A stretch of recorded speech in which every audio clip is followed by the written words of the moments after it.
আশুরা এবং মুহররমকে কেন্দ্র করে যে সমস্ত ভুল এবং ভ্রান্ত ধারণা, বিশ্বাস এবং আমল সমাজে প্রচলিত আছে, তার মধ্যে থেকে কয়েকটি আমলকে আমরা চিহ্নিত করব।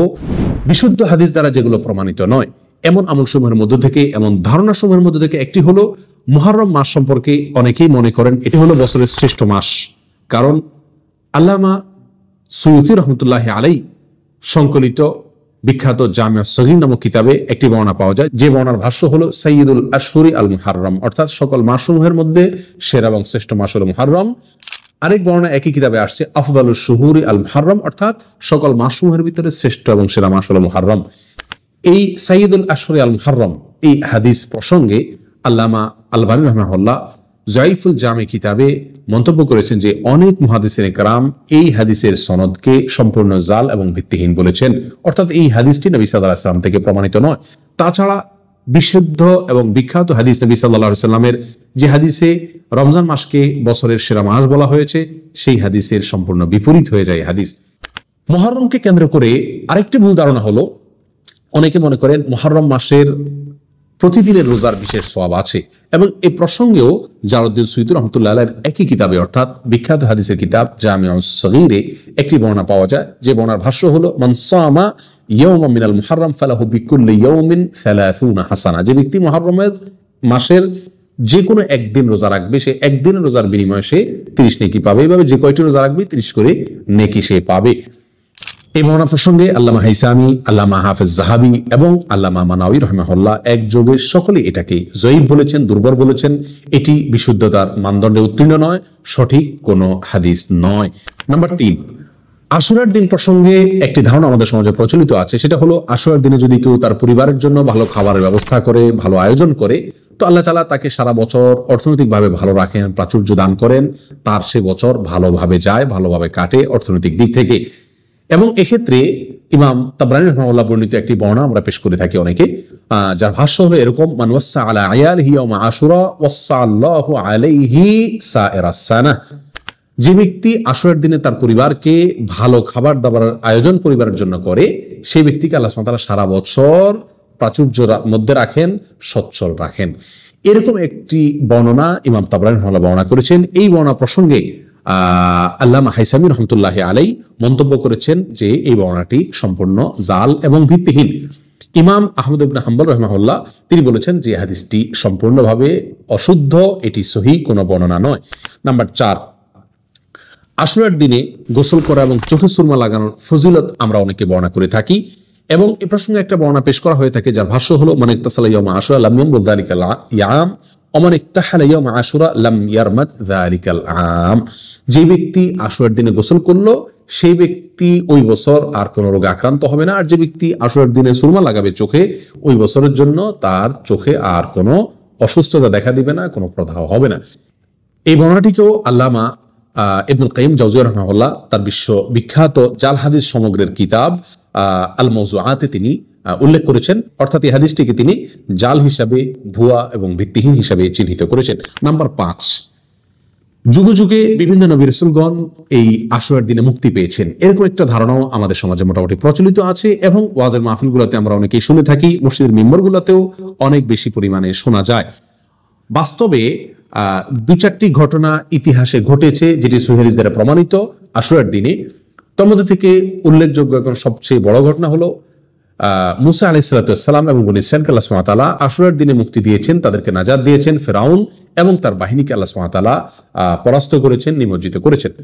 এটি সঠিক, এবং এর বাইরে আরো কিছু ধারণা সঠিক আছে, কিন্তু এই সঠিক ধারণার বিপরীতে আমরা অনেক গল্প শুনে থাকি, বিভিন্ন নবী রাসূলগণের মুক্তির ঘটনা শুনে থাকি আশুরার দিনকে কেন্দ্র করে, যে এই দিনে তাদের মুক্তি হয়েছে, যেগুলো সঠিক নয়। তার মধ্যে থেকে একটি হলো যে অনেকেই বলে থাকেন ইউসুফ আলাইহিস সালামকে আল্লাহ তাআলা জেল থেকে মুক্তি দিয়েছেন এই আশুরার দিনে, এবং ইয়াকুব আলাইহিস সালাম অন্ধ হয়ে গিয়েছিলেন ছেলের শোকে, তিনি চোখের জ্যোতি ফিরে পেয়েছিলেন এই আশুরার দিনে, এবং ইউনূস আলাইহিস সালাম নাকি মাছের পেট থেকে মুক্তি পেয়েছেন, সেটাও আশুরার দিনে হয়েছিল।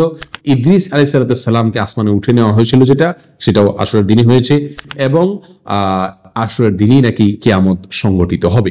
এই ধরনের কথা আমাদের সমাজে প্রচুর পরিমাণে আমরা শুনে থাকি, অথচ এর একটিও গ্রহণযোগ্য কোনো ভিত্তি দ্বারায় প্রমাণিত নয়, গ্রহণযোগ্য কোনো হাদিস দ্বারা প্রমাণিত নয়। নাম্বার 6, আশুরার দিন পূর্বের নবীগণের জন্য ঈদের দিন ছিল, এরকম কোন বর্ণনা পাওয়া যায়। আবু হুরায়রা রাদিয়াল্লাহু বর্ণনা বা বরাতে মুসনাদে বাজ্জারে একটি বর্ণনা পাওয়া যায়, আশুরা ঈদু নবিয়্যিন কানা ক্বাবলাকুম ফাসুমুহু আনতুম, আশুরা তোমাদের পূর্বের নবীদের ঈদের দিন ছিল, অতএব তোমরা এই দিন রোজা রাখো। হাদিসের ভাষ্যই হাস্যকর। পূর্বের নবীদের রোজার ঈদের দিন যদি থাকে তাহলে এই দিন তো আমাদের আরো বেশি খাওয়া দরকার, তাহলে সেদিন আমরা কেন রোজা রাখবো?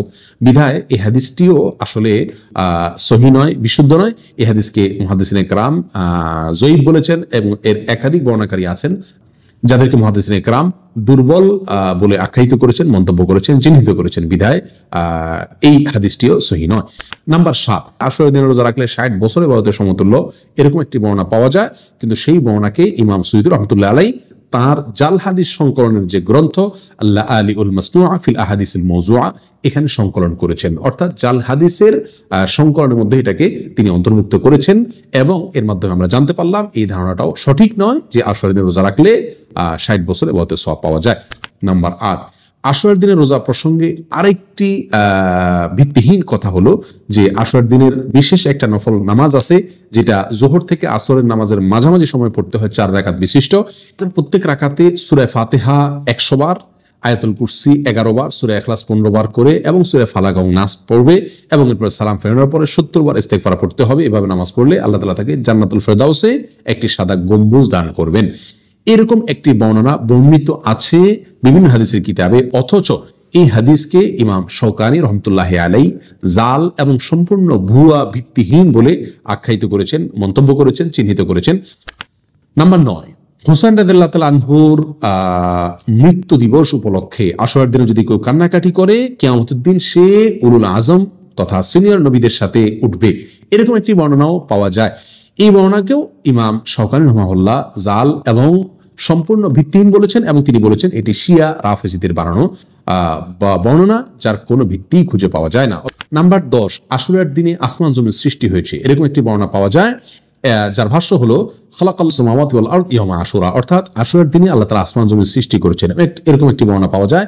এই বর্ণনার ভিতরে এমন একজন বর্ণনাকারী আছেন যিনি হাদিস গড়াপেটা করা, হাদিস বানানো, জাল হাদিস বর্ণনা করার জন্য কুখ্যাতি যার রয়েছে, যার নাম হলো হাবিব ইবনে আবিল হাবিব।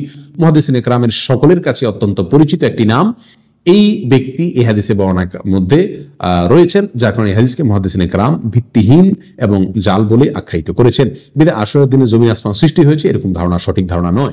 নাম্বার 11, আশুরার রাত জেগে ইবাদত করার ফজিলত অনেকে বর্ণনা করে থাকেন এবং সে প্রসঙ্গে একটা হাদিস উল্লেখ করা হয়। হাদিসটির ভাষ্য হলো মান আহইয়া লাইলাতা আশুরা ফাকান্নামা আবাদাল্লাহ তাআলা বিমিসলি ইবাদাতি আহলিস সামাওয়াত, আসমানবাসী সকল ফেরেশতাদের ইবাদতের সমান ইবাদত করলো ওই ব্যক্তি যে ব্যক্তি আশুরার রাতে জেগে ইবাদত করলো, এরকম একটি বর্ণনা আমরা অনেকেই বলে থাকি বা শুনে থাকি। এই জন্য আশুরার রাতের ফজিলত অনেকে উল্লেখ করে থাকেন, অথচ আশুরার রাত প্রসঙ্গে কোনো ফজিলত বিশুদ্ধ কোন হাদিস দ্বারা প্রমাণিত নয়। নাম্বার 12, বছরের শেষ দিন এবং বছরের প্রথম দিন এই দিনে রোজা রাখার বিশেষ ফজিলত অনেকে বর্ণনা করে থাকেন এবং এক্ষেত্রে একটা হাদিস অনেকে পেশ করে থাকেন যে হাদিসটি নবী সাল্লাল্লাহু আলাইহি ওয়াসাল্লাম হাদিস নয়, জাল এবং ভিত্তিহীন, যার ভাষ্য হলো মান সামা আখিরা সানাতিন ওয়া আউওয়ালাল উখরা জাআলাল্লাহু লাহু কাফারাতা 50 সানা, যে ব্যক্তি বছরের শেষ দিন এবং বছরের প্রথম দিন রোজা রাখবে আল্লাহ তাআলা তার 50 বছরের গুনাহ মাফ করে দিবেন।